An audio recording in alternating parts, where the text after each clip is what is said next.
warahmatullahi wabarakatuh. Halo teman-teman semuanya, kembali lagi bersama saya Muhammad Irfan Maulana. Pada video kali ini saya akan melanjutkan pembahasan tentang seputar networking model ya. Pada video sebelumnya kita sudah membahas apa itu konsep dari networking model itu sendiri ya. Nah, yang selanjutnya kita akan membahas layer pada TCP/IP model. Nah, layer yang akan kita bahas ini adalah application layer ya teman-teman. Nah, application layer ini bekerja pada layer 4 ya dari TCP/IP model. Nah, aplikasi layer ini berfungsi sebagai antarmuka dengan aplikasi. Nah, yang mengatur bagaimana aplikasi dapat mengakses sebuah jaringan, kemudian dibuat pesan-pesan berskala. Nah, contoh servisnya yaitu HTTP, POP3, SMTP, IMAP, SSH, dan lain sebagainya.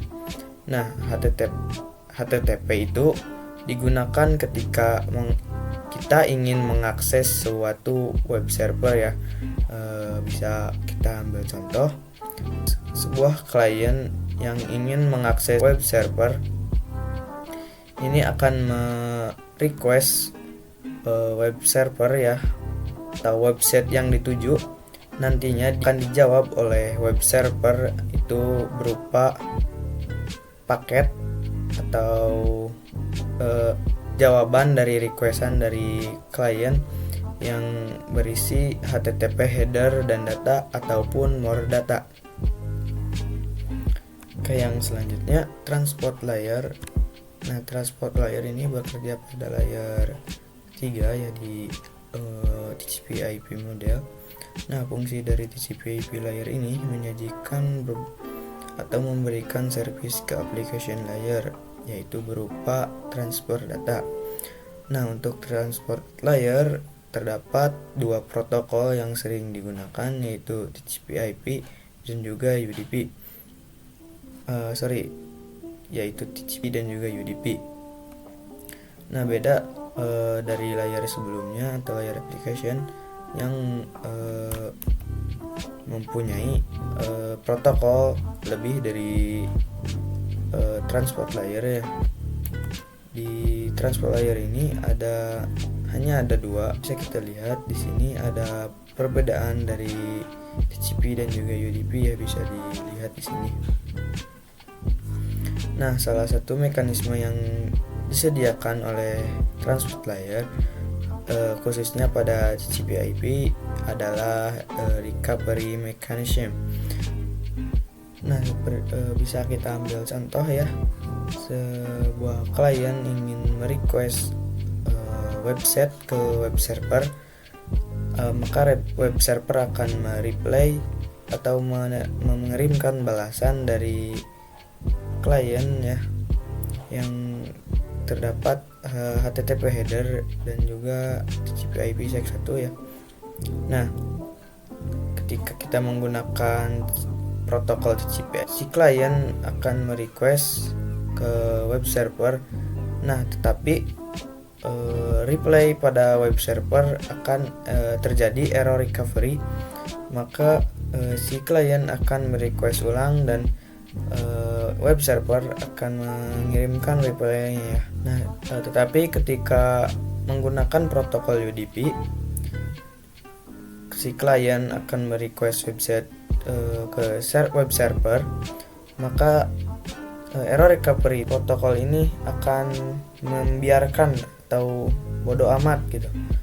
Nah, beda halnya dengan jika terjadi error recovery, itu akan mereply ulang ya, mereply data tersebut. Oke, yang selanjutnya ada layer network atau network layer pada TCP/IP. Nah, network layer ini hanya mempunyai satu protokol, yaitu IP atau Internet Protocol. Dan IP ini menyediakan dua fitur yang sangat penting, yaitu addressing dan juga routing, yang dimana fungsi itu untuk menangani konektivitas dan pemilihan jalur. Nah, jadi setiap perangkat jaringan memerlukan alamat yang unik di jaringannya. Nah, jadi perangkat yang kita ini harus mempunyai alamat unik atau alamat yang berbeda.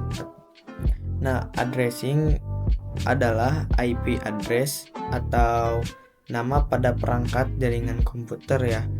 Contohnya seperti di sini ada komputer 1 dan juga komputer 2. Nah, ketika ingin saling terkomunikasi atau saling terhubung, kita harus mempunyai alamat terlebih dahulu ya, yang dinamakan IP address. Nah, IP address ini harus berbeda ya teman-teman, karena alamatnya harus unik. Nah, contohnya seperti pada komputer 1 ini yang mempunyai alamat IP 192.168.1.1. Nah, yang komputer kedua ada 192.168.1.2. Nah, ini sudah satu network ya teman-teman. Jadi tidak usah menggunakan router, juga tidak apa-apa untuk saling terkomunikasi karena sudah satu network. Nah, kalau routing itu salah satu fitur yang disediakan pada IP di bagian network layer. Nah, routing ini bekerja untuk mencari router tercepat atau jalur tercepat untuk sampai ke tujuan. Nah, sebagai contohnya pada routing ini sebuah paket yang ingin menuju ke alamat IP address. Nah, yang paket ini adalah menuju ke address A dan yang satunya menuju ke address B. Nah, jika ingin paket ini mengirim ke address A, jalur yang kita gunakan itu lewat mana ya teman-teman? Seperti contohnya kita paket A ini akan menuju ke address B. Nah, si paket A ini melewati jalur mana gitu? Apakah menuju PO1, lanjut ke 2, ke 5, dan ke 6 sampai ke tujuan. Nah, ketika routing ini berfungsi juga ketika sebuah pos yang bermasalah atau yang sedang ada gangguan, itu si routing ini akan mencari jalur yang benar atau jalur yang terbaik gitu. Nah, seperti contoh, ketika di pos 2 ini terdapat masalah, maka si paket yang akan dikirim ke address A ini tidak melewati pos 1, akan tetapi melewati jalur yang tidak ada masalah gitu. Selanjutnya layer berikutnya ada data link layer dan juga physical layer. Nah, terdapat dua layer sekaligus. Nah, data link layer dan physical layer ini biasanya kerja pada layer pertama. Data link layer ini mendefinisikan protokol yang dibutuhkan pada physical layer. Nah, apa sih physical layer itu?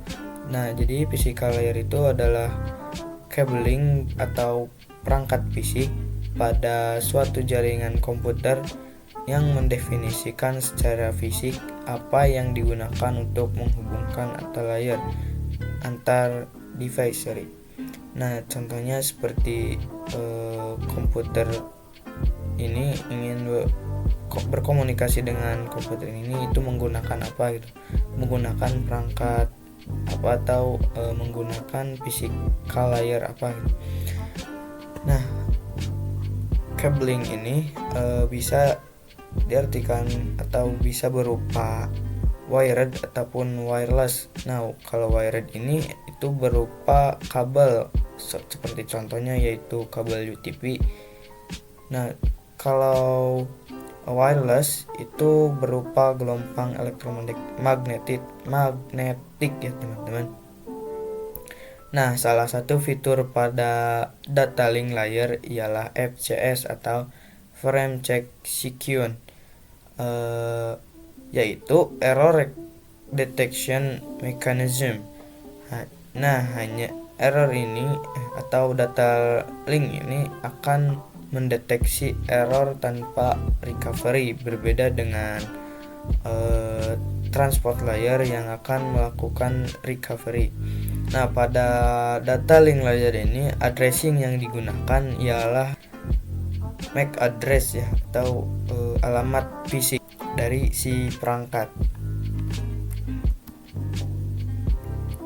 Oke, sekian ya video pembahasan tentang TCP/IP layer pada video kali ini. Kita lanjut pada video selanjutnya. Bye bye.